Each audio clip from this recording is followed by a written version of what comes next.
Žiūrim spalvą, lendam į gylį, kur buvo tamsiausia ir matot, šaknis dažyta, mūsų ta tamsioji dalis ir va, viskas idealiai, lygiai su šviesėjimu įgalus, be jokio šešėlio.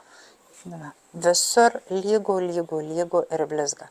Tai va čia techninis žinios, emulsijos, kas ką uždažo, kas ką padaro, susitiksim sekmadienio laive, tikiuosi turėsit klausimų ir pasižiūrėsit, nes išvis nebėra jokio dryžio.